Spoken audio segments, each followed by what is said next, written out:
I guess we can get started. I want to wish everybody a Happy New Year. Now that we've survived the Mayan apocalypse and barely the fiscal cliff. I don't know which one is reality or mythology, but I guess we'll find out. And I'm glad that we have a really nice evening here for our first Wednesday of 2013. I'd like to congratulate the Friends of the Library and Bob Oser and Teresa Marcy here for helping out on our successful book sale. I think we raised over $3,000 in December, and that goes to fund these great programs and services. And we do have a new service we just launched, which is called Indie Flicks. If you're a fan of independent film, Sundance Film Festival, Berlin Film Festival, Venice, you can watch these films. You can stream them if you have, of course, broadband, with your library card number, just by logging into our website, and it'll give you the directions and so on. So hope you will use that. As you all know, First Wednesdays is a program of the Vermont Humanities Council that happens the first Wednesday of the month, October through May, at 9 libraries around the state of Vermont. The Vermont Humanities Council cannot do it alone, and we need local and other sponsors and funders to come up with $2,500 of local match. This year, we'd like to thank the Brattleboro Savings and Loan, Downs Racklin Martin, Wyndham World Affairs Council of Vermont, who is the primary sponsor for next month's lecture. And we are very excited to welcome 2 new sponsors for 2012-2013, the Vermont Country Store and New Chapter, Inc. All right. I'd like to also thank the Vermont Department of Libraries. They're the statewide sponsor. And finally, there is a registration going around. If you wouldn't mind giving Vermont Humanities Council your name and email or whatever, they'll keep you up to date with all their programs. And also there's a feedback form, and that helps us plan for future programs. Next month we are going to have 2 lectures. Wednesday, February 6th, which is the first Wednesday, Frank Bryan, UVM professor and lifelong Vermonter, considers the political, cultural, and historical impact of the interstate highway system on Vermont in his talk, Concrete, Culture, and Community, the Impact of the Interstate Highway on Vermont. And then on Monday, February 18th, which is President's Day, at the First Baptist Church, not here, David Sanger, New York Times chief Washington correspondent, will offer a look inside the Obama's administration use of innovative weapons and new tools of American power to manage rapidly shifting global threats and challenges. So I hope to see you there for that. Irene Kacandes is the professor of German Studies and Comparative Literature at Dartmouth College and is currently the chair of German Studies Department. She is the author of Daddy's War, Greek-American Stories, and Talk Fiction, Literature and the Talk Explosion. She has undergraduate and graduate degrees from Harvard and also studied at the Free University in Berlin, Germany, and at the Aristotle's University in Thessaloniki, Greece. I'm sure you'll help me with that. Author of articles on German and Italian cultural studies, narrative theory, feminist linguistic theory, trauma studies, and Holocaust studies. Her current research focuses on family memory and the Second World War. Irene spoke here in November of 2009. Her book, Daddy's War, Greek-American Stories, is now available paperback. Please welcome Dr. Kacandes back to Brattleboro. Thanks, Jerry. Okay, well, a huge thanks to Jerry, to the staff here, to cable TV, and especially to the Vermont Humanities Council. I said this last time, but I have to repeat it. I love public libraries. Public libraries saved my life. As a little kid, it was absolutely the most special part of the week when we were allowed to walk down to the public library in White Plains, New York, and just sit there for as many hours as we cared to and take out a huge pile of books that got renewed every week. And I'm just a big believer in what public libraries do for communities. So, and here's the demonstration. All of you came out on this very, very cold night that's going to get colder, we're told, and came to hear something. So I hope I can say things that will be meaningful to you. I want to say that the official part of the talk is going to look like this. I'm going to give some definitions of life writing, which is a term that some of you may have heard and some of you may be a little less familiar with it. And I'm going to survey experiments in life writing, the major of which that's going on right now is often referred to as the memoir boom. So I'm going to kind of explain what I mean by that. I'm also going to talk to you about an experiment you almost certainly have never heard of because I'm the one who came up with the term. I call it autobiography once removed, and I'm going to give you an example of that. And then I'm going to give a little, especially for this crowd, since some of you may have been here when I spoke on Daddy's War, I'm going to give you a little of an update of the fate of Daddy's War and put it in the context of this experimentation. So that's the official way the talk's going to go. What do I hope you'll get out of it? I was told in business, you always start a meeting by saying, what results do you want? Okay, these are the results I would love. I would love for everybody in the room to find at least one book they got curious enough about to want to read. I would love everyone in the room to come away with at least one term that they think is kind of cool and they plan to impress their friends with, okay? And I'm hoping that some of you who haven't done so might be curious enough about me and what I've said to want to read Daddy's War, which is owned by the library, so that's not a pitch. You don't have to buy it. You can come borrow the library copy. It's sitting on the table back there. To the end of those goals, though, it would be useful if you had the handout. So there's one handout that's kind of a cheat sheet, with those main terms. And then there's another handout that's a little bit intimidating because the type is kind of small, but that lists all the books I'm going to mention today. So I won't necessarily mention all the ones that are on there, but the ones I mentioned will be on there. So instead of frantically trying to remember what that name was and how to spell it, hopefully you can find it on that list, okay? And I was very excited because Jerry and I had a chance to talk. One of the most useful books, if you're interested in memoir as a form, had just came out in 2012 by a colleague of mine named Thomas Kuser with a C, and Jerry's going to be able to order that for this library, okay? So if you're interested in that, that's on the way. And speaking about Thomas Kuser makes me want to situate myself just a tiny moment because you catch me in a very professorial moment, which is confusing even to me because I've just been with a lot of family and things like that. But I'm giving a talk. That's something professors do a lot. After I give this talk, I'm driving to Boston where I'm getting ready to participate in the Modern Language Association conference. The Modern Language Association is the main professional organization for people who teach literature and language in North America, and there will be about 14,000 of us in Boston. So this is a very important moment for things like hiring, exchanging new ideas, etc. And then many of you will know that on Monday, Dartmouth College will open, and I will be in the classroom with new students teaching new classes. So I mentioned that kind of professorial side because I thought to myself, one of the purposes of the First Wednesday series is for the public to become a little more familiar with professors and how they do things. It's not just professors that speak, of course. In fact, I just wanted to signal that David Sanger is also from White Plains, New York. He went to high school with my sister Maria, so if someone remembers to tell him that when he's here in a few weeks. He's very famous, much more famous than all of us are. Okay, so this is what we're going to do, and I'm going to try to do it in a way that's interesting to you. I'm definitely going to try to stop before 8 o'clock so that we have lots of time for questions and answers.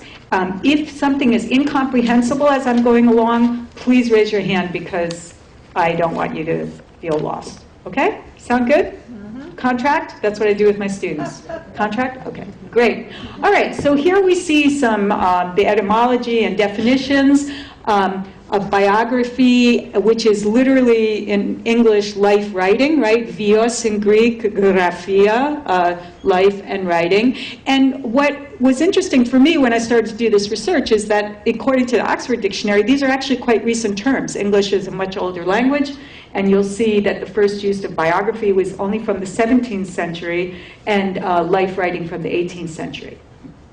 Today in academia, the term life writing really is used more frequently than either of these terms and covers a much wider range of genres.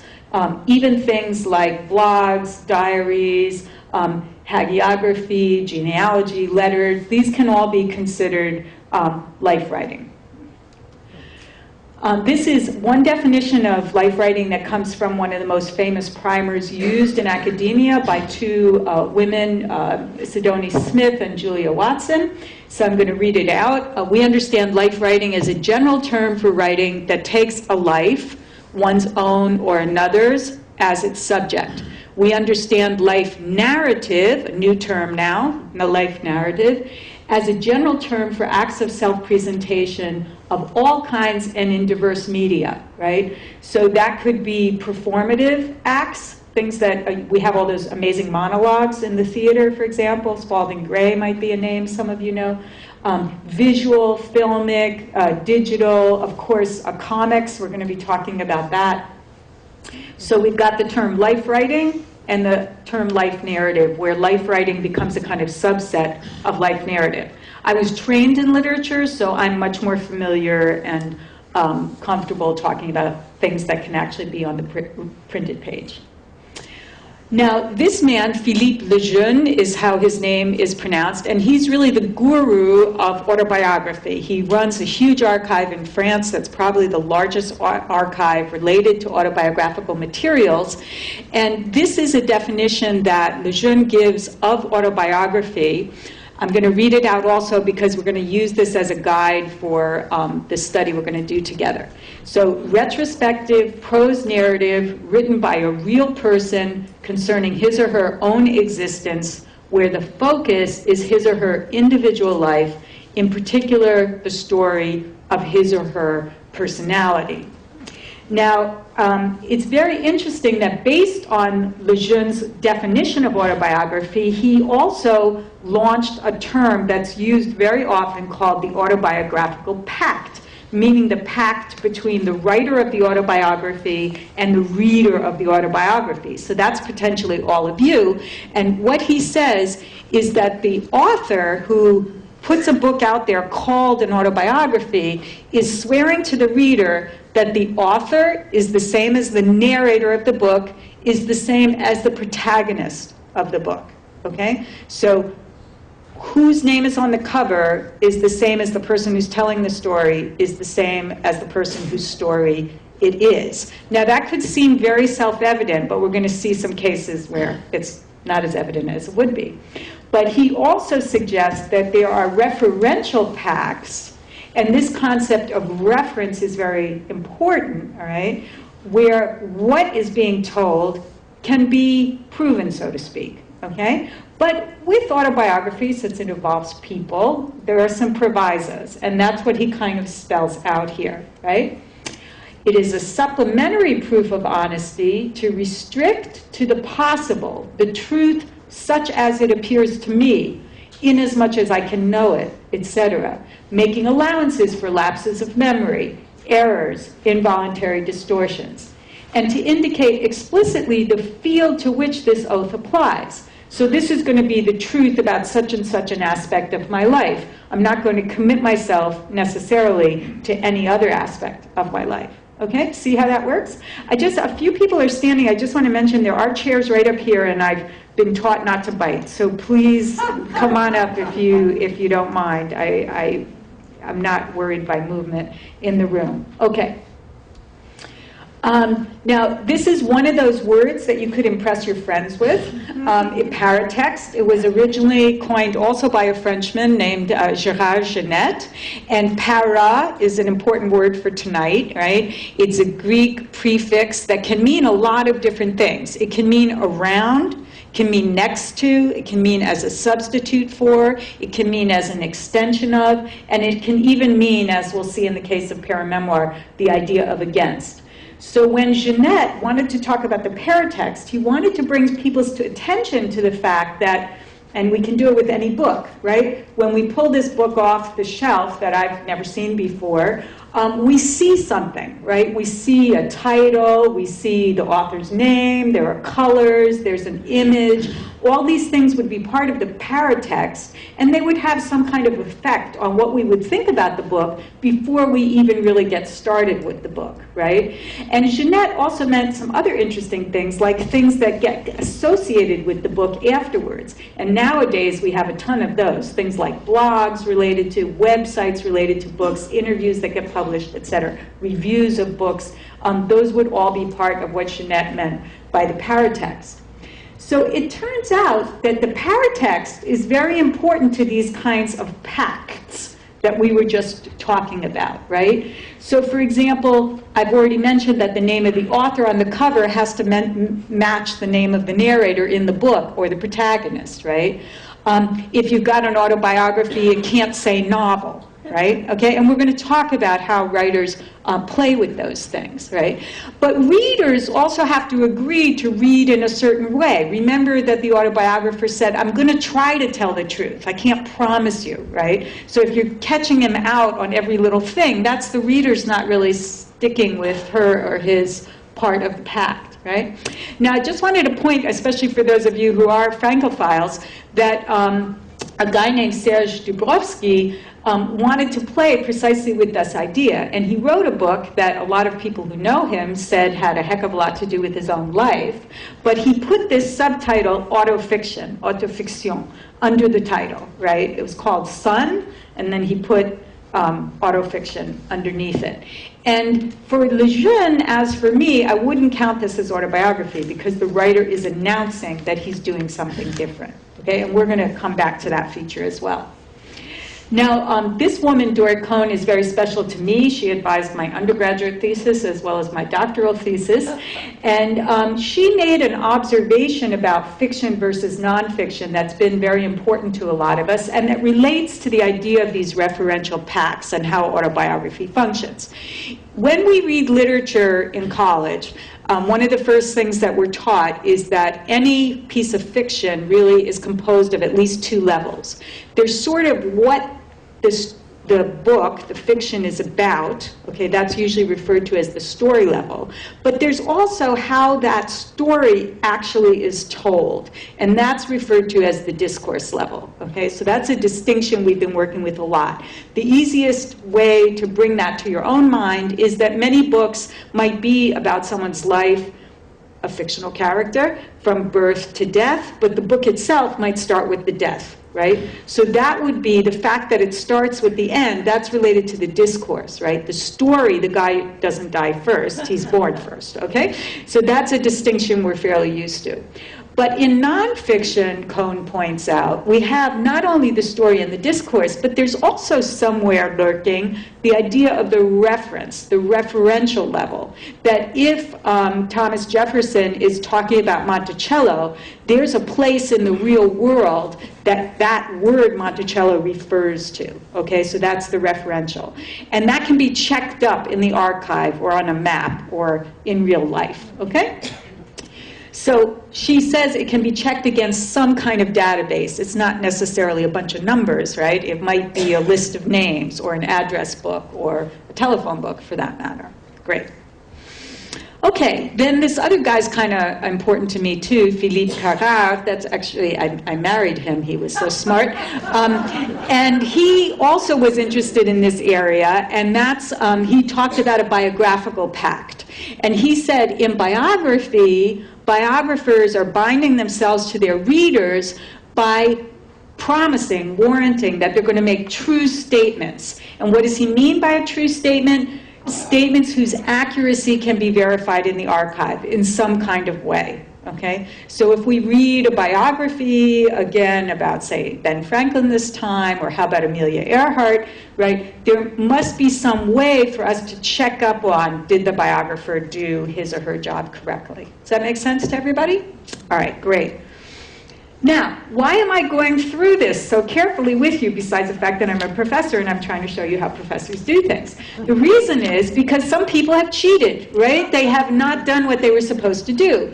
I'm very curious if anyone has ever heard this name before. The book, and you may have had it in the library and you may have gotten rid of it, was called Fragments. Okay, it was called Fragments. It appeared in 1995, or immediately translated from German into the English. And it claimed to be the story of the very early life of this man, born in Riga, right, and surviving Auschwitz as a child, and then making it to Switzerland where he was adopted.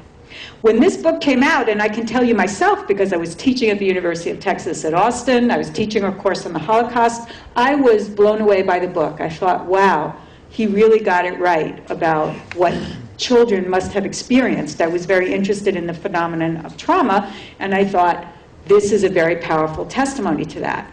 Problem was that some journalists got suspicious, and they started doing research and discovered that, first of all, this was not this person's name.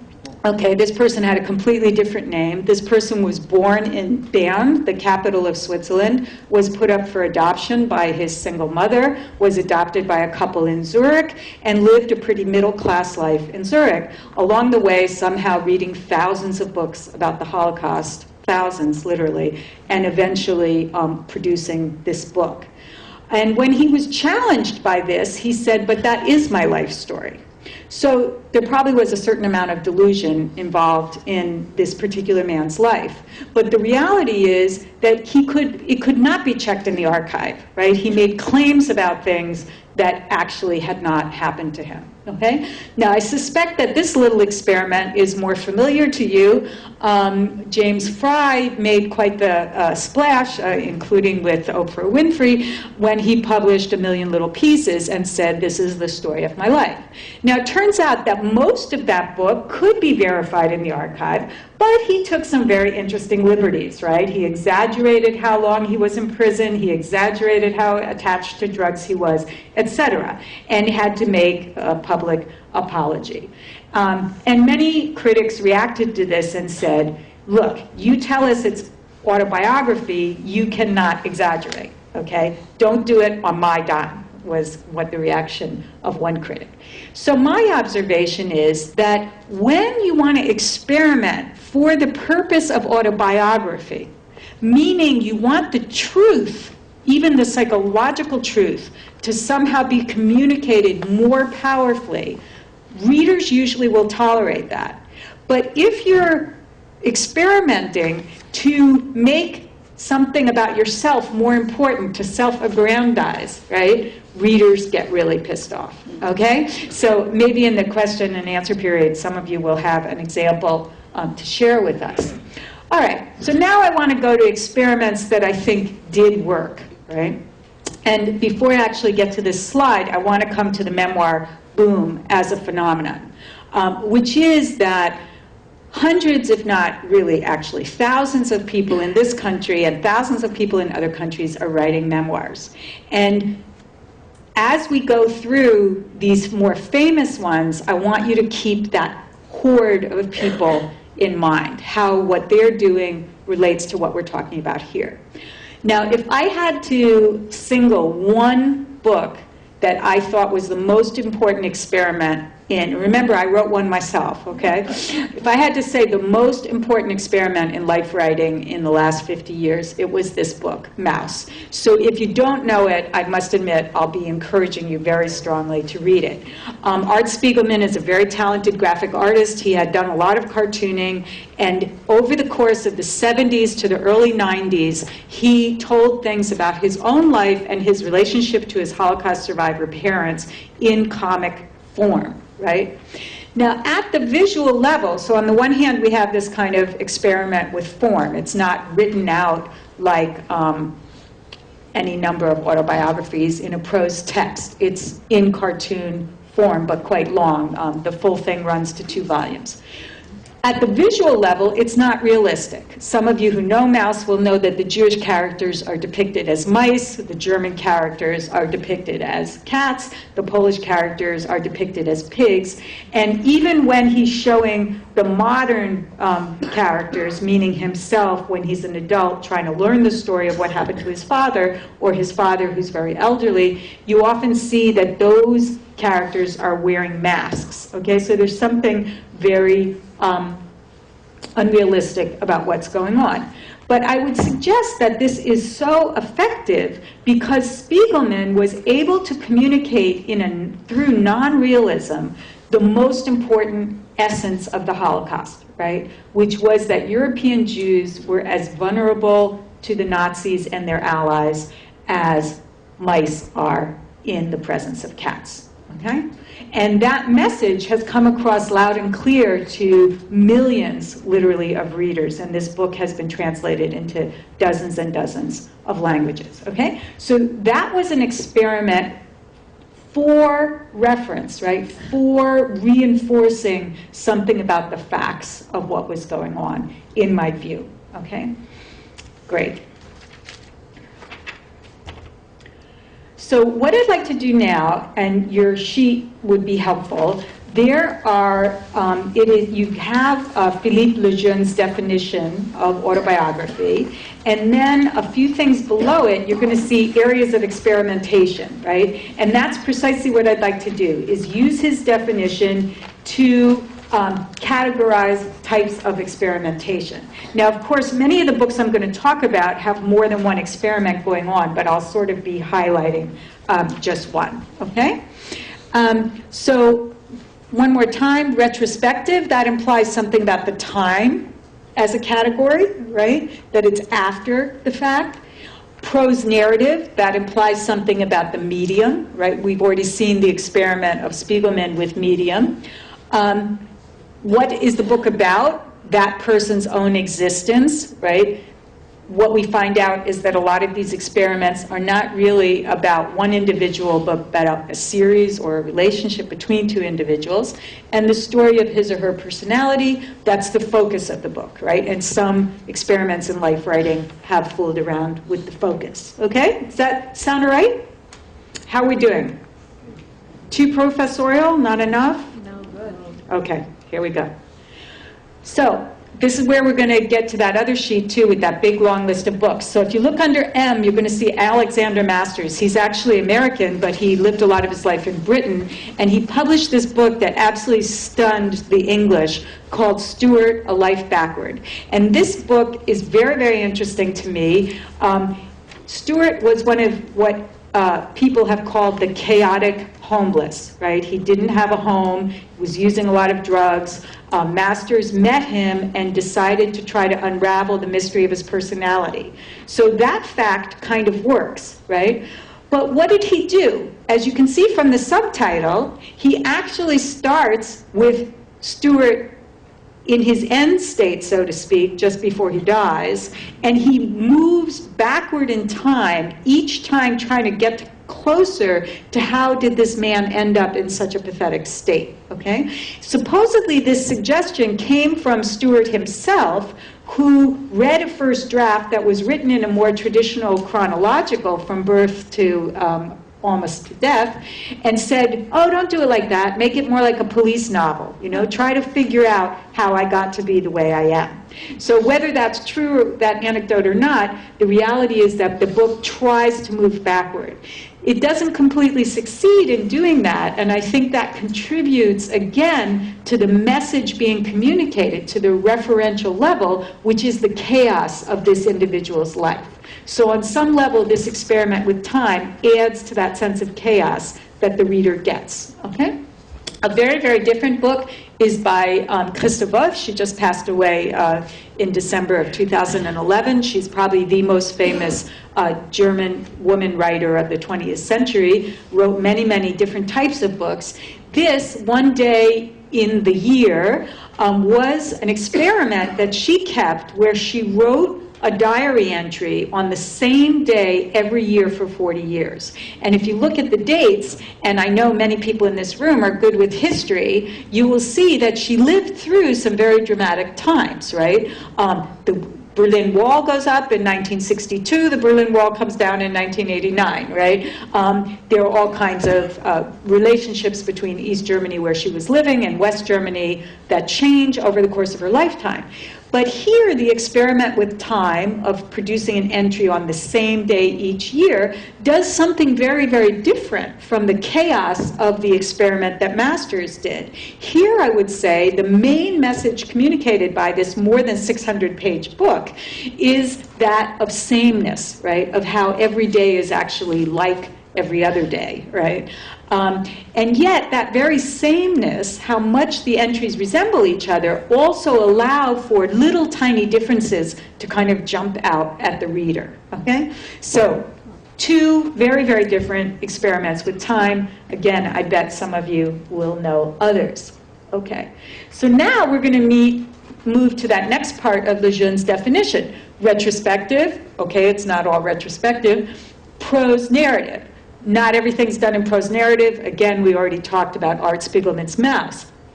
What I want to say, and one of the reasons why I consider that the greatest experiment in life writing of the last 50 years or so, is how many times it's been imitated, right? So we now have literally scores, if not hundreds, of graphic life narratives that on some level owe their existence to Art Spiegelman's Mouse.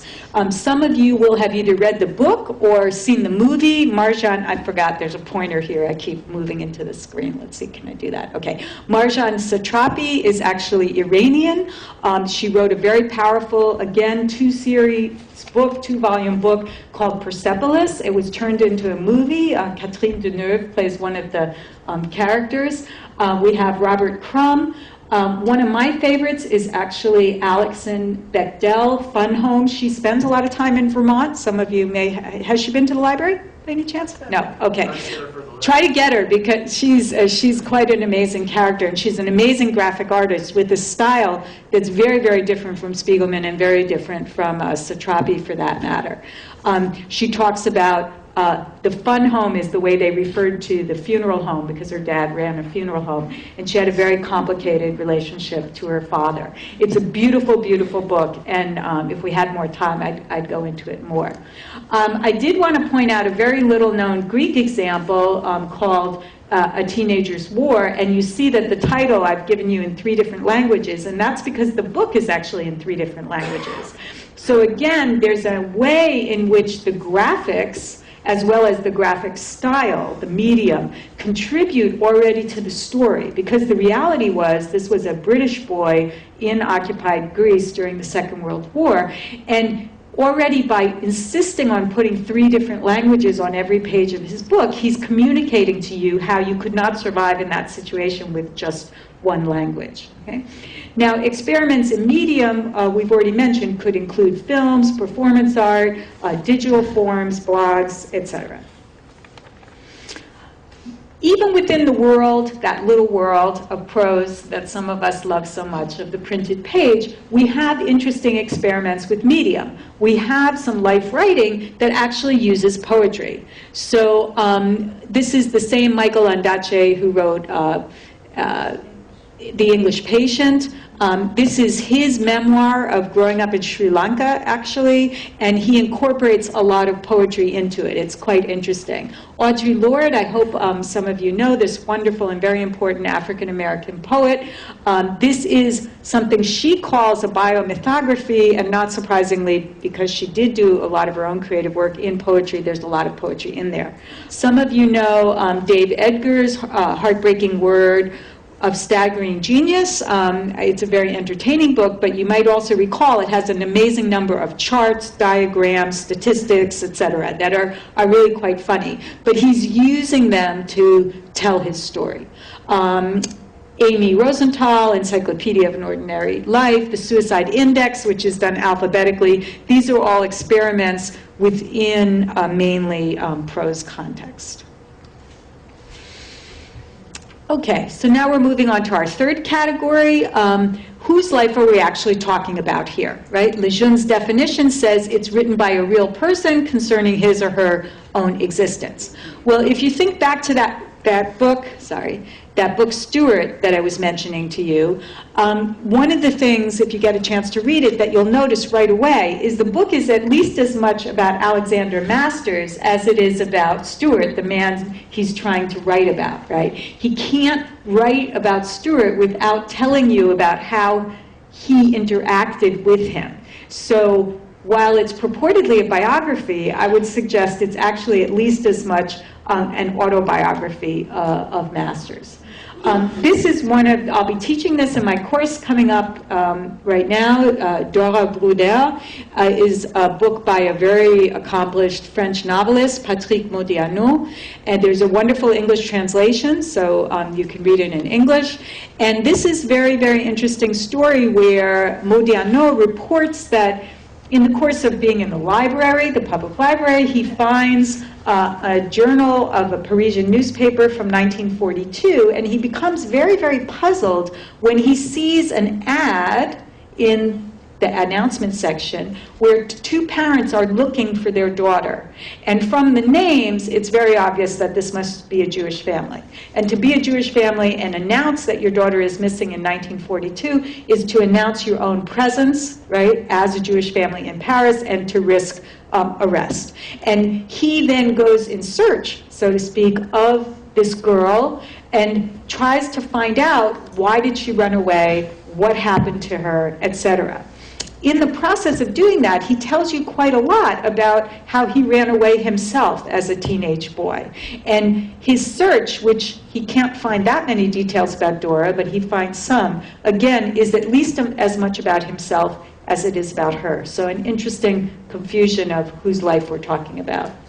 Another example by Barbara Honigmann, A Chapter Out of My Life. When you hear that, it sounds like a typical title for a memoir, right? A chapter from my life. Perfect. That's what memoirs are, one piece of my life, right? Only it turns out that's a phrase that her mother used to use all the time. Her mother actually had a very long affair with Kim Philby. In this crowd, we know some people. I already see reactions. Okay, Kim Philby was a notorious double agent, and he's one of the, or perhaps the model for James Bond. So she would always say, whenever Philby's name came up, oh, that's just a chapter from my life, right? So you see this interesting tussling between the daughter and the mother in the book, whereas, again, if you just looked at the title, the paratext, you'd think it's about Honigmann herself, but it's really at least as much about her mother and this elusive Philby. Okay, so what I'd like to do is now talk about, this is your new term for the day, Holocaust family memoir, and also autobiography once removed. I'm making this juncture because you'll see that Honigmann is on this list, as is Spiegelman, that we've already talked about, and another beautiful book that's on your list by Lisa Abbignanesi called Losing the Dead. These are all books where authors have tried to talk about what happened to their parents in the Holocaust. These are all Jewish families, European Jewish families. But in the process, what you see is that they're talking at least as much about what it was like to grow up in a family with survivor parents, okay? So there is the story that they're trying to find out, and there's the story of trying to get the story, right? And very often in the process of trying to get the story, they interview whatever family members exist, right? And this is why I have coined this phrase, Holocaust family memoir. When I was studying these texts, I was very, very interested in how, despite so little information to go on, the writer, so the generation after the Holocaust, on the one hand, is very insistent about saying that this is the truth, right? There are all kinds of techniques that are used to ground what they're doing in the truth. So that'd be that important referential level we were talking about before. It wouldn't surprise you. But when they come to certain key passages in their parents' story, they do something very, very strange. And the example that I'd like to give you is another beautiful book, someone who lives in Boston, Helen Fremont, After Long Silence, who grew up thinking she was a Polish Catholic. So this book tells how she discovered that she was Jewish, how her family, especially her parents, resisted telling her anything about what had happened to them, how she goes in pursuit of that information anyway. But one thing she finds out when she's a teenager, she bumps into an article in the local paper that says that her father's arm had been broken by other prisoners trying to steal his clothes. And she is just absolutely baffled. So she tells us the story of her father's arm being broken in the Gulag. Many of you will know that a number of German and other European Jews survived actually by going into the Soviet Union, but once they were in the Soviet Union, their fates were quite various, and quite a few were put into the Gulag. So both her parents actually survived by being in the Gulag. But look how she tells us this story. She says, I found an article in the Irvington newspaper, right? I went to my mother with the article, right? And my mother told me it was true, right? When I was in college in 1975, my father told me more about his arm. So what happens is, remember back, that's why I talked to you so much about Philippe Lejeune, right? She creates an autobiographical pact. What she's telling you is in the first person. So we get to believe her, and she gets to believe herself believed by her readers, because as soon as she says I, we're in the territory of the autobiographical pact, okay? But what she's actually telling us is something that it would be almost impossible to prove, because the Soviets didn't keep records in the Gulag about whose arm got broken, right? The Nazis didn't keep records about who was attacked by other prisoners. So it would have been very, very hard to prove what had happened in some other way, and so she anchors it by using her own first person. So I call that autobiography once removed because she uses autobiography to say something not about herself but about her parents, and obviously there's a generational difference. Okay? So another term you can try out with your friends. All right. So our fourth category, please, go ahead. And maybe you were going to cover this at some point, but I'm wondering how you would describe the difference between memoir and autobiography. Mm-hmm. There are lots, the definitions of all of these terms, that's why most people use life writing right now, because it kind of covers all of those things.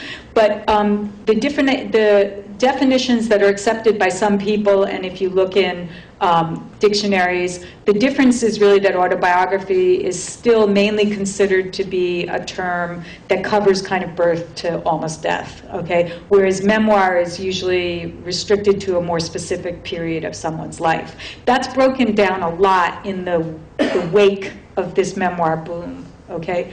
But we can talk about that some more. And any other questions, sorry, that have come up? Please. You mentioned research Yes. often about this book. Did the author decide, I'm going to conduct some research? Absolutely. These Really? books about the Holocaust survivor parents, oh yeah, they contacted Yad Vashem. Many, many cases, these authors have gone to Poland to try to find witnesses to their parents' existence, documents such as they exist, including tombstones, but certainly passports. Every method is used to try to find out information. And that's why I would say a lot of these books are quite interesting, because these searches are very elaborate and conducted with a lot of passion and a lot of sadness and frustration about what they find out, of course. So many relatives who were killed. So we're going to go to the fourth and last category now, where, following Lejeune's definition, we say that the focus is on the individual life and the story of someone's personality. And there are two different ways in which I would suggest that experimenters have fooled around with this idea. One is where the I is not psychically unified. Patterns of Childhood, or a model childhood by that same Christophe. It's a story of a writer trying to recuperate her childhood in Nazi Germany, and she always refers to herself as a child with the name Nellie, right, and in the third person, and as the adult writer, she refers to herself with you. So there's no I in the book at all, right? So that kind of foils Lejeune's autobiographical pact in an interesting way. And the only I that appears referring to the author, narrator, protagonist is at the very end of the book, where she says, I don't know. Okay, so you can see the ambiguities there. I'm hoping a bunch of you have read many of books by J.M. Coetzee, the South African writer who now identifies himself with Australia. He's won the Nobel Prize, of course, and he's written lots and lots of interesting novels and other types of books. Starting in, actually I have it on your page. Someone have the year of boyhood? 97. Thank you very much. So starting in 1997, he published these books that were written in the third person. Again, the boy is he, but they're written in the present tense, right? And yet, those who know something about Coetzee's life recognized right away that this book, Boyhood, was following pretty closely his own boyhood, right? And then the second book, called Youth, was following pretty exactly what we knew about Coetzee's late teenhood and early adult years, most of which was spent in England. In 2009, there appeared this very, very mysterious book called Summertime: Scenes from Provincial Life. And this book, in the beginning, picks up in the exact moment when the he character has returned to South Africa, and it's done in the same style as the other two books. But when you get to the end of the first 20 pages, you realize that you've been reading diary entries that are then commented on by this other voice, right?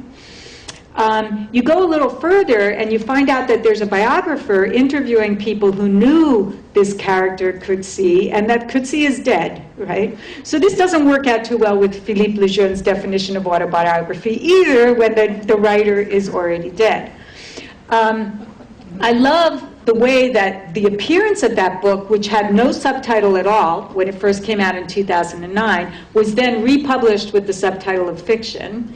But even before the publisher, I suspect, made Coetzee put that word on there, it threw the other books into doubt, right? What was he really doing? Were those fiction books, or were they about his life, as everybody had thought up until that point? Well, I just did a bookstore search, one of my favorite things to do when I'm in places with big bookstores, and just saw that Penguin has come out with a one-volume version of all three books, and on the back we get, in the paratext, right? Everyone practicing those words? In the paratext we get a label and it says fictionalized memoir. And I just wanted to put my fist through the book. There was the end of beautiful ambiguity, okay? So we see that publics have, and publishers have their requirements. So that's kind of just a beautiful book by Georges Perec about his childhood. We can talk about that maybe in the question and answer period.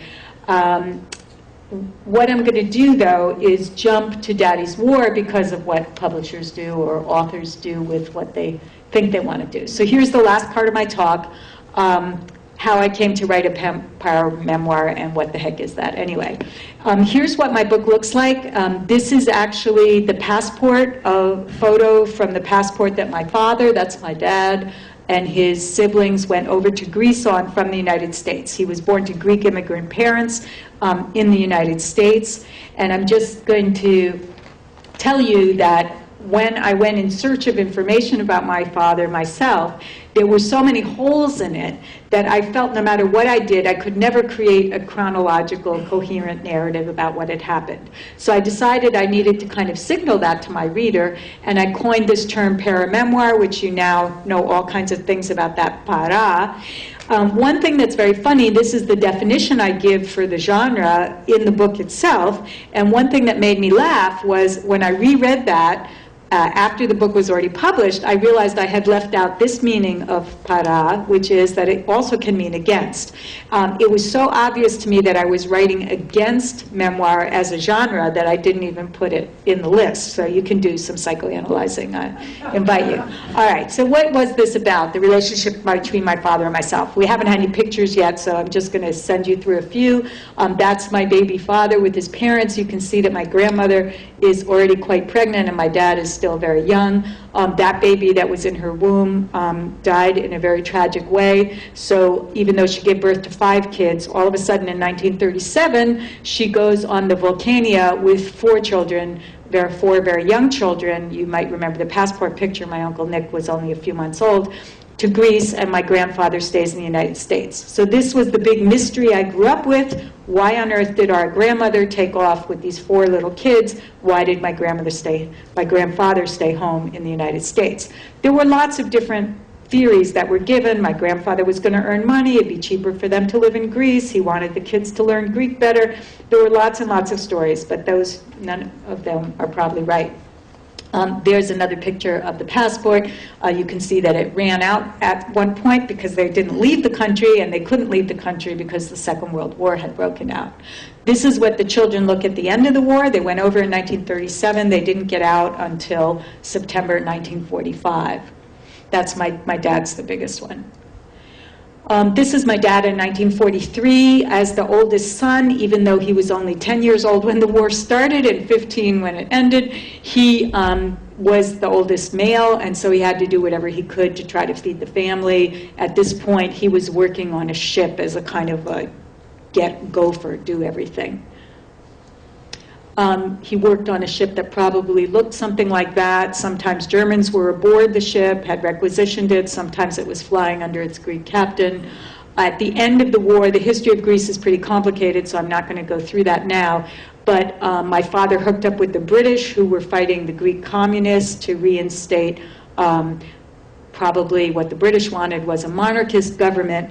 But you can see how my dad looks pretty transformed by this experience. That's him there. That's him there. This is a tank unit, a British tank unit.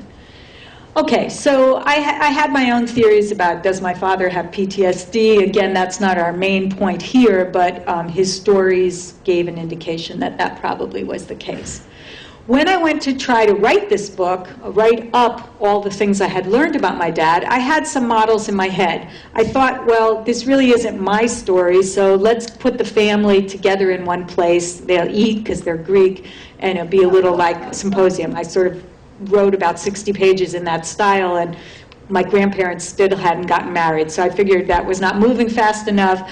I thought about James Joyce's Portrait of the Artist as a young man because there was a way in which I was trying to trace my earliest memories of what I thought I knew about their story and how those memories changed over the years.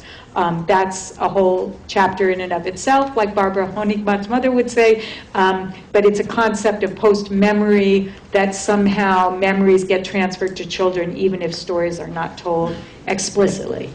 Some of you might know Rauela Hopscotch by the famous Argentinian writer Julio Cortázar. That's a book where you get a choice about how to read it. You can start at the beginning and finish about 2/3 way through, or you can follow this very elaborate pattern with numbers and jump around the book. That's the hopscotch idea. So there was a part of me that thought, oh, maybe I'll write a book where the reader can just kind of jump around. And some of you may know, I'm sure you know Maxine Hahn Kingston. She's more famous for Woman Warrior, a very beautiful short book about the maternal side of her family, but she actually wrote a book called Chinamen about the paternal side of her family. It's a beautiful, beautiful book, and there was a certain way in which I wished I could do that kind of book, but I'm not Maxine Hahn Kingston, that's for sure. Okay, so we talked about medium and narrative and prose. This book I wrote has a lot of different modes. Some parts of it are very narrative, sort of tell the story of how I went in search of the story, for example, right? There's a big section that's really dialogic. I actually reprint huge sections from interviews that I conducted with people. And this is not something that publishers usually like to do. So I felt very, very lucky that I was able to do that. Because you'll notice that I was able to preserve, to put into the book, a lot of different voices.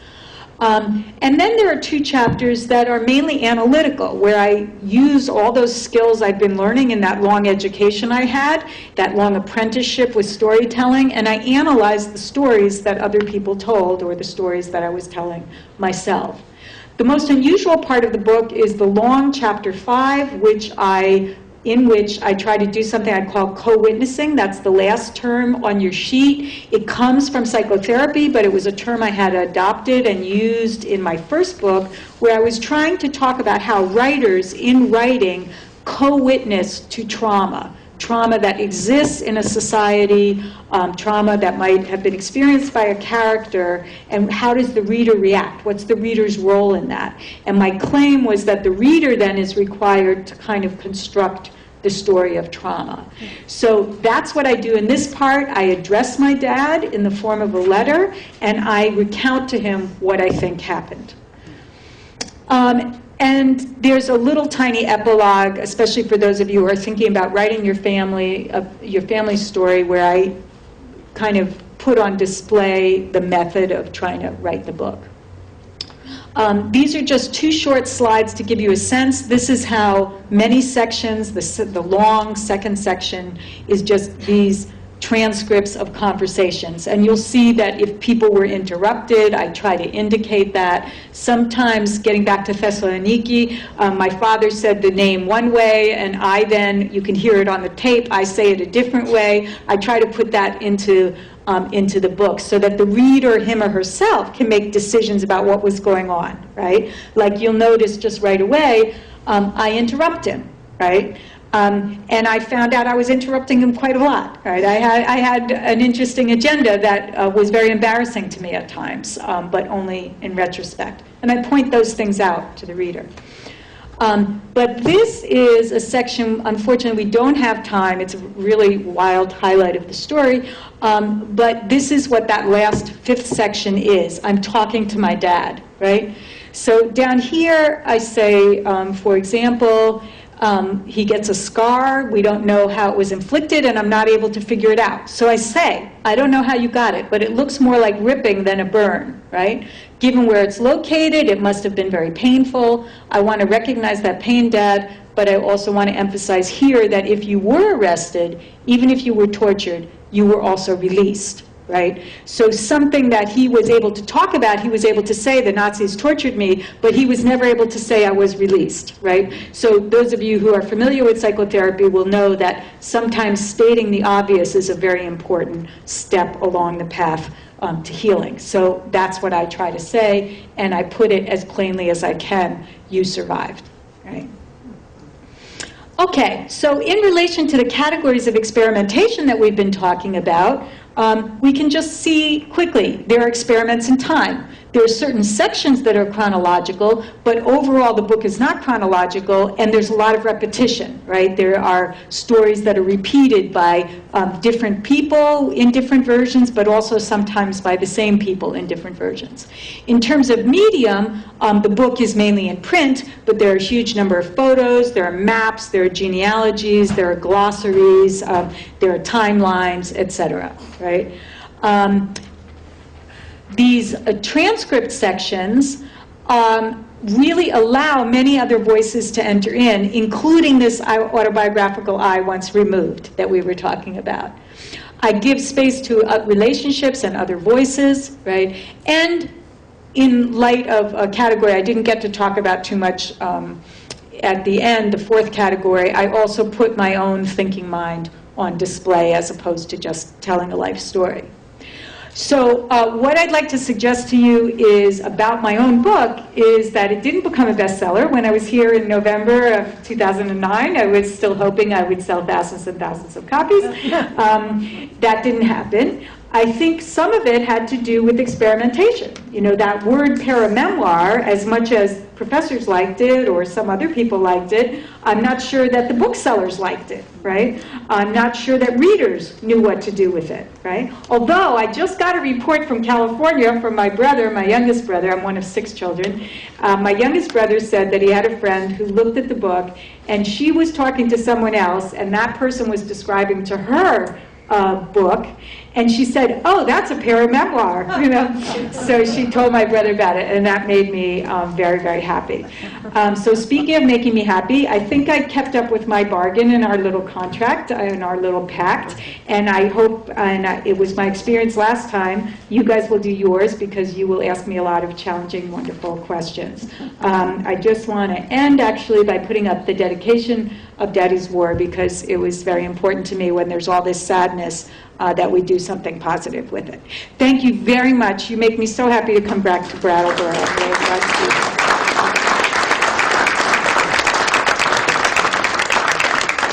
Great. So we covered a lot of territory. Start anywhere you care to. I think this gentleman had his hand up first. I just have a simple question. Why did you call it Daddy's War and not Father's War? That sort of somehow belittles the whole project, as I see it. Yeah, and I got some feedback about the daddy part. I thought about that for months and months, actually, what I was going to call it. And I called it Daddy's War precisely because I became aware of the fact that there was something called war when I was extremely young, almost pre-verbal, and that phenomenon called war, in my own mind, belonged to my father, whom I called Daddy at that time. So there's a very specific reason for that name, but I think when you see it in isolation, when you don't necessarily read the book, it can have that effect, and again, you know, lessons learned, right? Even though I had very specific reasons for doing it that way, I might do it differently were I to do it again. Yeah, good question, thanks. Other comments, questions, memoirs that you've been puzzling over, things on the list? Regarding the title Daddy's War, I think that it makes it, to me, it made it much more clear that you were trying to tell your own story because it was, the person was your daddy. And the experience you were trying to talk about was something that affected you, but you didn't know how it affected you until you did all this searching. If you've had a chance to read the book, you'll realize that, and I point at it a lot. That's one thing you might have noticed professors do a lot. They point at what they're doing as they're doing it. So I do that, but again, I am very aware of, there's that poem by Sylvia Plath called Daddy, and it's a very angry, negative poem. One cousin of mine immediately thought of that, So any word you're going to use, certain people will have certain associations. And one early reviewer did pick up right on the Daddy's War and thought that it made her not want to read the book, but she did read it anyway. And she loved the book, but that first experience was negative. So people kind of go both ways. Okay. How do you know, where do you go to find out the rules of the road? So you've got something going. You've written some stuff. How do you find out, for example, with names? You've mentioned names all the way through what you've written, and they're real names. Do they need to be changed? Or, can you just use them, or do you have to get permission to use them? Basic rules of the road. Once you have something going, where do you go to get that kind of information? There are lots of manuals of memoir writing. In fact, I'm a little bit sad because I meant to stick it in my bag and I didn't. I just found another one. By the way, the mecca of book selling that I was just at recently was in Northampton, a place I'm sure many of you know. And I found a book, I thought I knew them all, but I found a book about memoir writing. If you can give me your email after, I'll mail you the title of that book. But there are a lot of how-tos. Just to get to the specific question that was answered, though, because it's another example. When I started this work, there was a way in which I was doing it very much in reaction to the book about children, books by children of Holocaust survivors.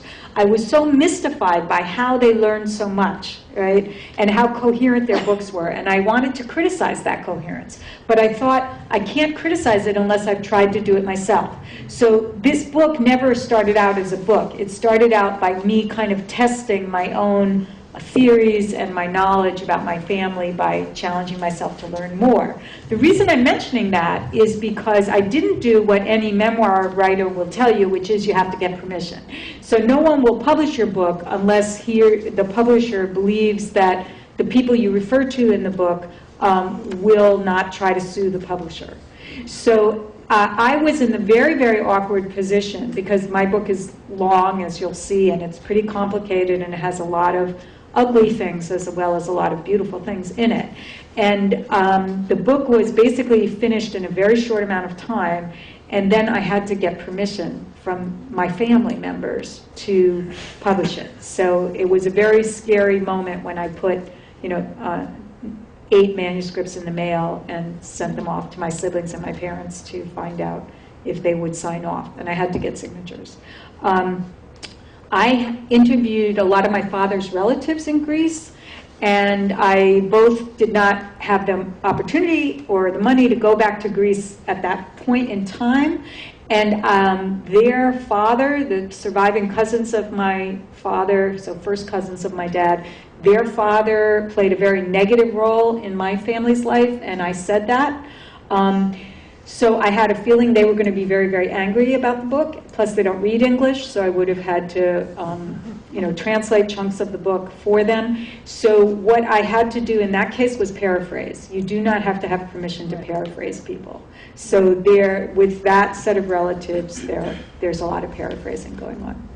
But it's a very reasonable question, and for those of you who do or are in the process of writing, especially if you're doing a recorded interview, you should get permission from the person you're interviewing before you turn on the tape recorder. Then you're all set, pretty much. They can still get mad at you, by the way. Hi. Hi. I noticed that your book was published by University Press. Yes. You're a wonderful lecturer, and very accessible and what have you. So I'm wondering if the book is an academic writing, which drives me crazy, or is it accessible? Okay, we have any readers? Paul, don't need to put you on the spot.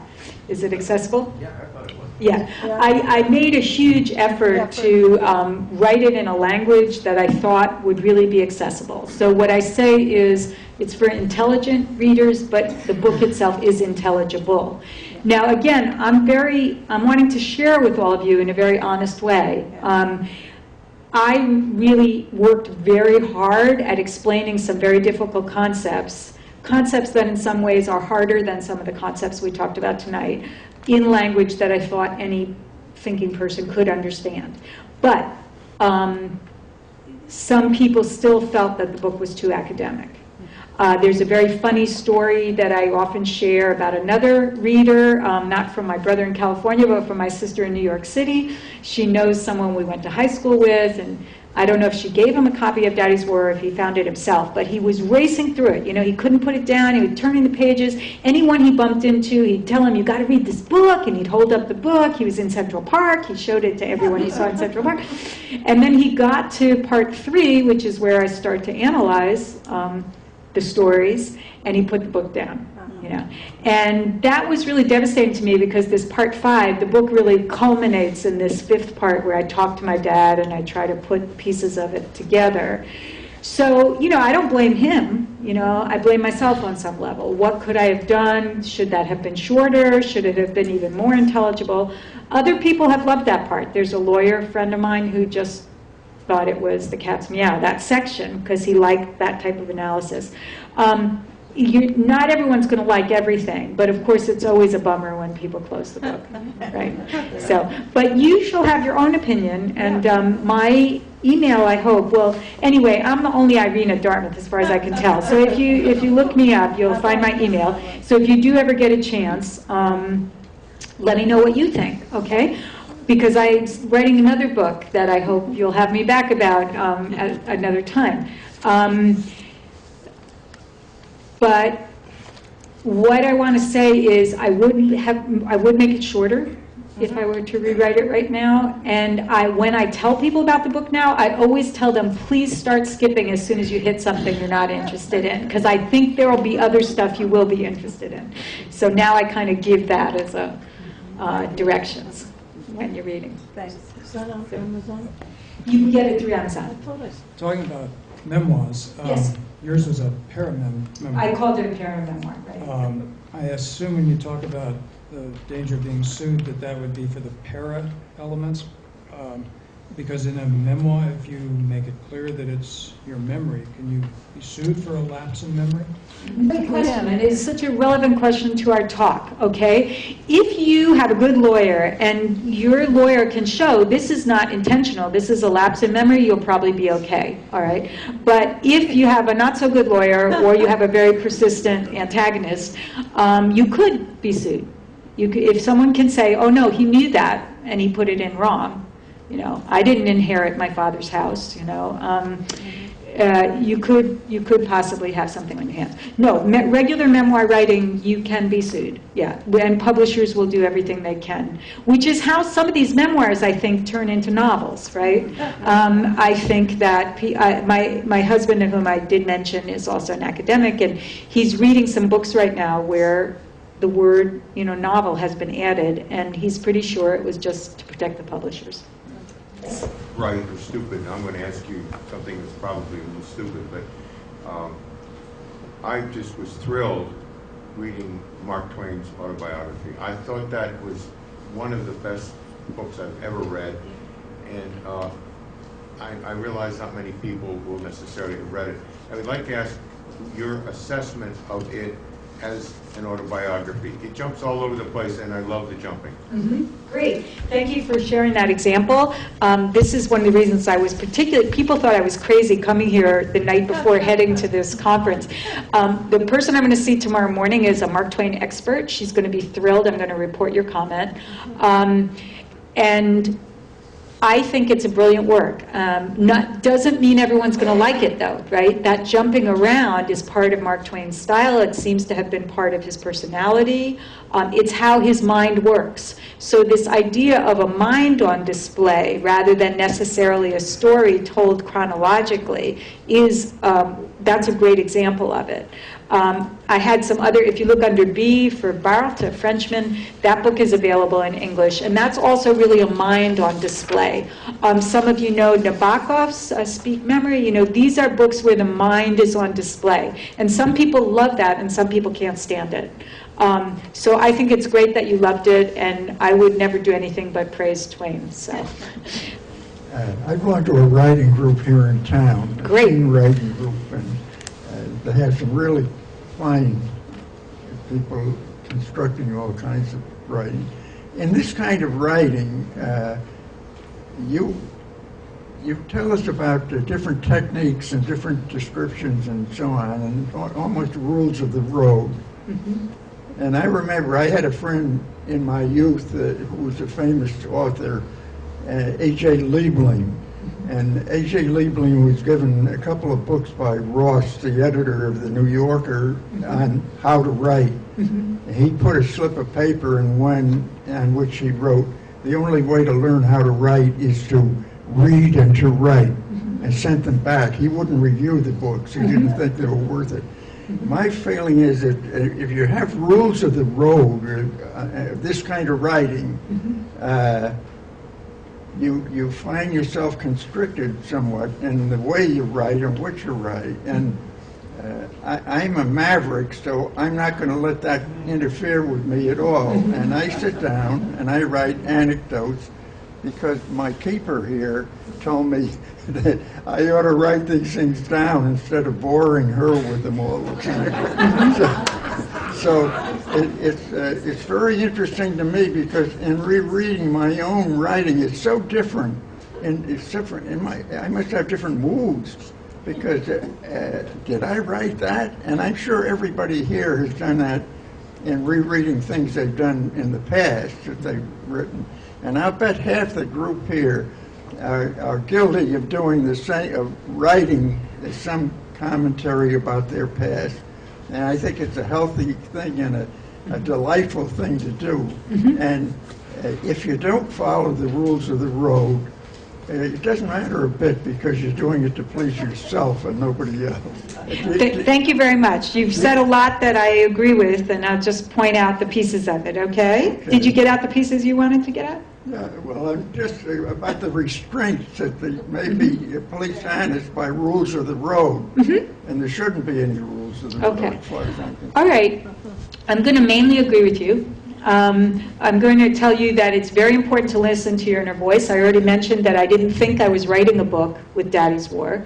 My husband definitely did not want me to be writing a book about the family, that's for sure.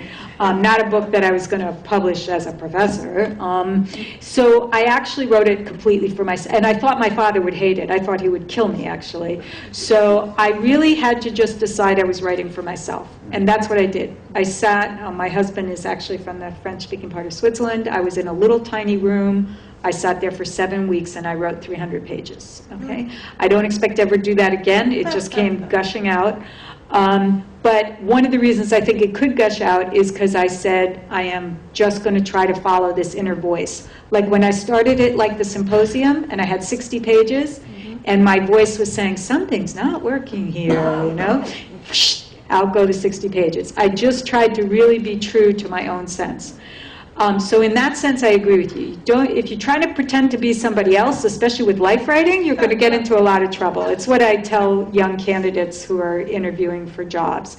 You know, don't pretend to be someone else because then they'll hire someone else, and then you might not be very happy that they hired someone who's not really you, okay? So it's the same thing with the book. You need to be you because if that's your goal, I mean, you might want to pretend to be someone else, that's completely fine. But if your goal is to write about yourself, you have to follow that inner voice.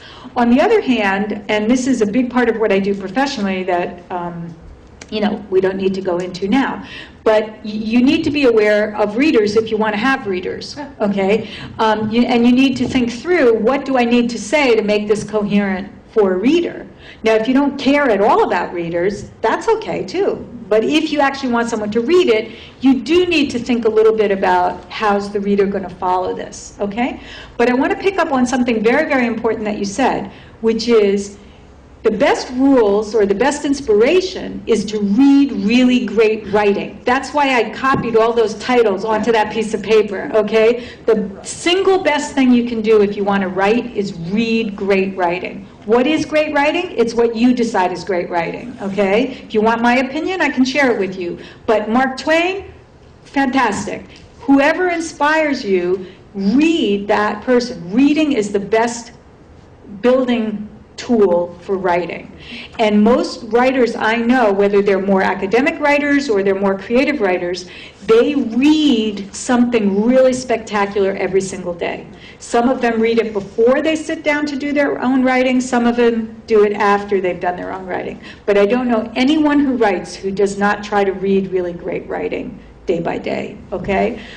And then the last point I would say is, don't follow arbitrary rules, follow rules that make sense to you. So have a look at these books, these memoir books, if you want to produce a memoir, and, take a big fat black pen, cross out the ones that don't make sense to you and put a star next to the ones that do. I think you just always have to test it against yourself. So thank you. Those were all very relevant comments. A couple of questions. Maybe I'll ask them a couple of them and then talk some more. The name of this talk was The Memoir Boom. And I'm aware that, say, in the last 25 years or so, there has been a lot more memoirs. And I wondered where you thought that fit in with the rest of kind of pop culture. Like, why this proliferation of books about people, if not confessing, then talking about their secrets or different parts of their lives.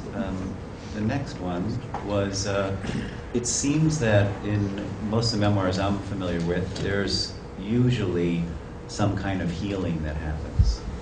And I wondered if you thought that was inherent in the form of memoir. And thirdly, if so, was there some kind of healing that either happened for you or for your father through the process of writing that book, and maybe him reading it, or some kind of resolution that even maybe some of the other members of your family might have had when they got all this information in one coherent form? Great, thank you. Those are really, really relevant. And my talk was so broad-ranging, and I decided to do it from the PowerPoint, so I didn't say as much about the memoir boom per se as I wanted to say.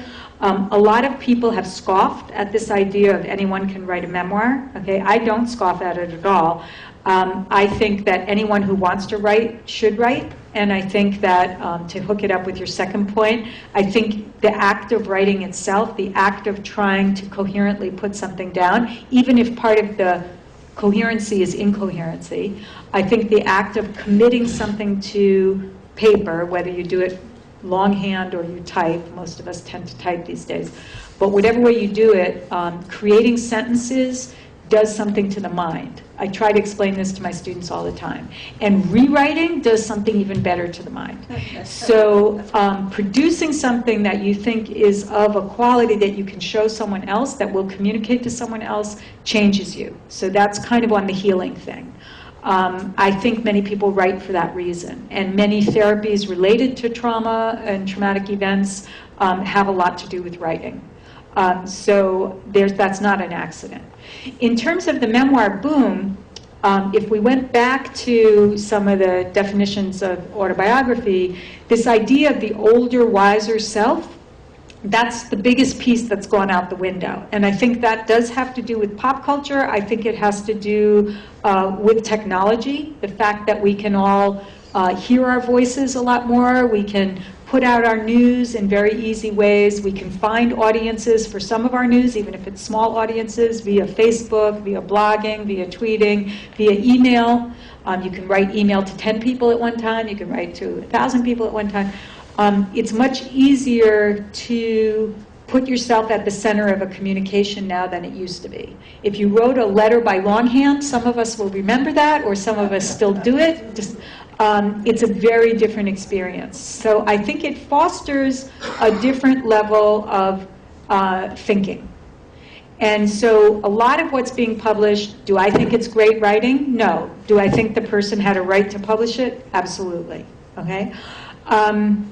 Is that kind of enough on the memoir boom? Because I could go on for another hour, but I promise you I won't. I do want to address what you said about Daddy's War. I guess I wanted to get a kind of overview on, the memoir boom, the equivalent of the memoir boom, at least one way of looking at it is the proliferation of memoir is equal to or seems similar to the proliferation of reality television or Facebook, the idea that I have a way of addressing a public in a kind of ongoing story that I'm making up. And I've written a memoir, and I feel like what was most powerful about it was finding what was a series of events that they were chronological, but that was and I was the protagonist in those events, but the story was elusive, and what story I was going to make out of it, out of those events, was really the project. Yeah, the project was, and the healing that happened was, this is the story.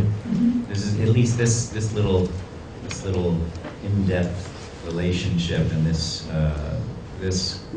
chapter of my life is what this book was about. So again, I would say more power to you. I mean, and I mean that in the most genuine kind of way. I think it's really important to do things that you feel you want to do, and if it brings you some enlightenment about yourself or relationships or what you think about the world, that's a very, very powerful experience. In terms of Facebook, I really hate Facebook. I'll put that right out there. And the reason I hate it is because the Inform imposes a superficiality of thought that I find very, very perturbing. And I don't want to equate that necessarily with concision. Being very concise is really, really hard to do. And so I think I feel a little bit different about some tweeting. I think there is some tweeting that, actually, this is something for you and perhaps for other people in the audience. There's a website called 6 Word Memoir. You're only allowed to write 6 words. And I'm not a regular follower of it, but I've seen it, and it's very powerful, very powerful. And there's a real community of people who check in there all the time. So I think that's great. That's an experiment. I should have mentioned it. I'm sorry I didn't mention it sooner. That's an experiment, and it was a form that was so intense, like haiku, but even more, that it created all kinds of things for people. So I say more power to you. What happens in Facebook for me is different. The whole like thing, that is such a pathetic word, like. And it's used to cover all kinds of things, from someone got a job, someone gave birth, someone died, and people say like. I don't get it myself. And I've tried. So anyone here who's a real fan of Facebook, please don't. I can't talk to you about it tonight, but write me an email and tell me what you love about Facebook, okay? But I do think what Facebook has done has given people a different relationship to their everyday reality. I think a huge number of people think, and this has a lot to do with cell phone use also, that whatever I'm thinking at this moment, it's worth sharing, okay? And I have listened to so many cell phone conversations, to my regret and not by choice, where, it's literally, I'm walking down the cereal aisle now, That's true, and if it means something to that person, I'm glad, But I think it's a mockery of the richness of life, So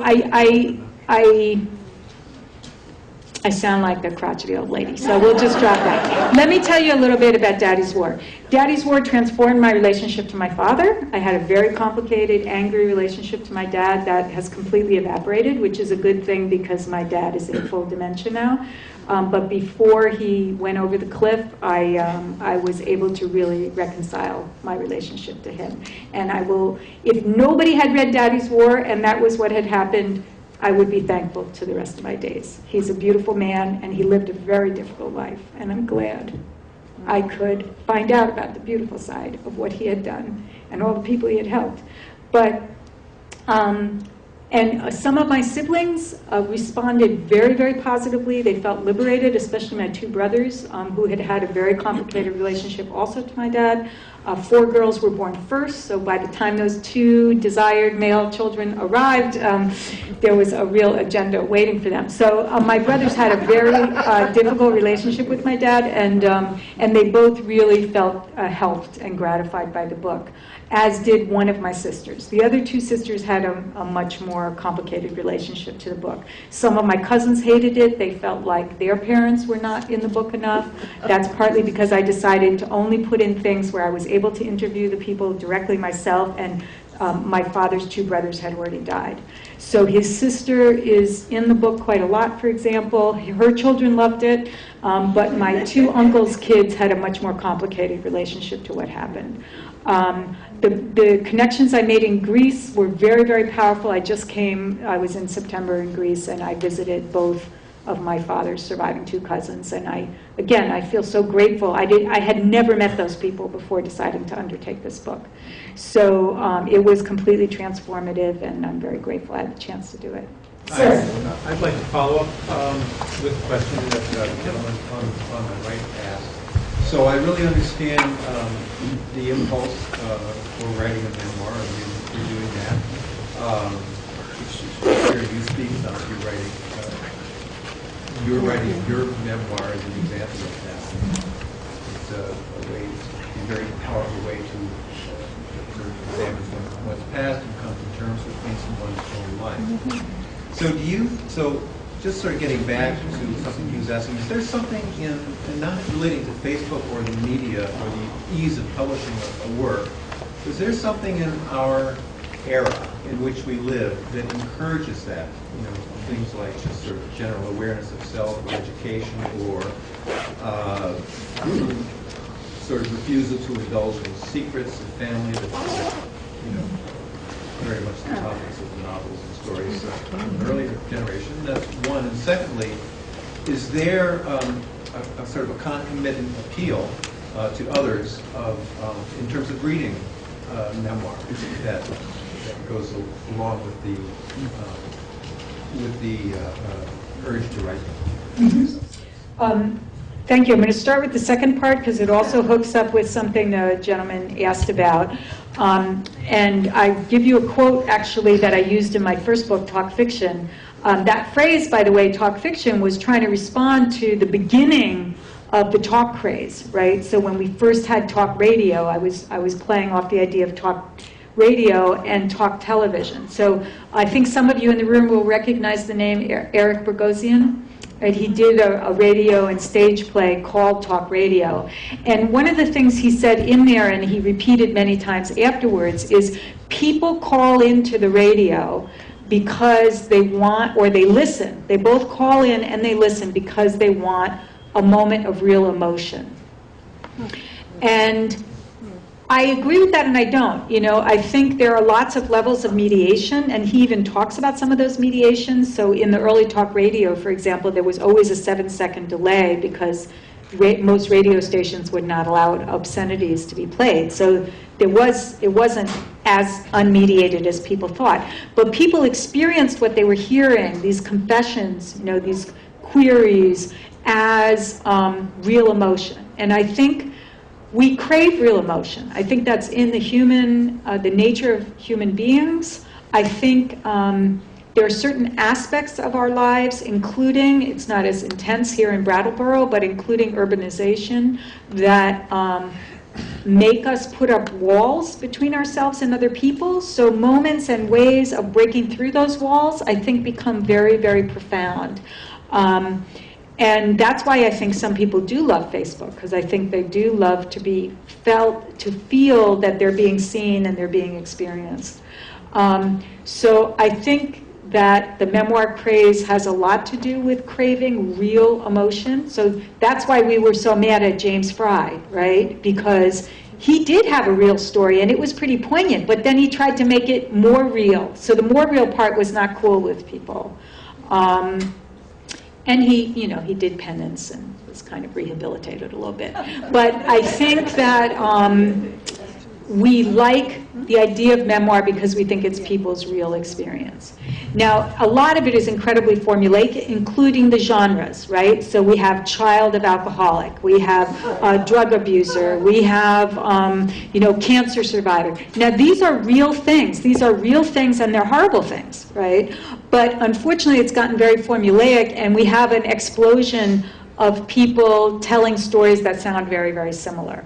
So I wouldn't think that most of us would want to be forced by some sadistic professor to read more than a few of these at a time anyway, right? So I see what's going on, but I also think we have to interrogate ourselves. Is this really of interest to other people? Is it just of interest to my family? I get contacted a lot by Holocaust survivors, and they have usually very, very poignant stories, but that doesn't mean they're readable stories. And I myself don't have time necessarily to turn them into readable stories. And that's hard to do, to get back to your point. And that's why we have some of those guidelines, is because writing is very, very hard to do. Good writing is even harder. So, did I get at some of what you were? What's the piece I didn't get at? Well, that was part two. Oh, sorry, yeah. And part one again? So there's something about our age, maybe you addressed it indirectly. Is there something about our age in terms of motivating people to tell memoirs beyond the accessibility of the medium in which to do it? I think it's a long process of democratization. Democracy kind of says we're all equal and we all get to have a say. I think it's a part of that evolution. Memoir, someone asked me before about autobiography versus memoir. Memoirs used to only be written by very famous people. If you look at Roman memoirs, if you look at early British memoirs, they're just famous people. And the French, those crazy French I keep talking about, in the 18th century, the prostitutes started publishing memoirs, okay? Memoir genre went in a completely different way, into the scandalous, could make some money from my legal fees, and so memoir went in a completely different direction. So it's kind of, I didn't have time to do that, but the history of memoir writing is very revelatory, that this scandal side of memoir is actually dates to the 18th century. Yeah, great.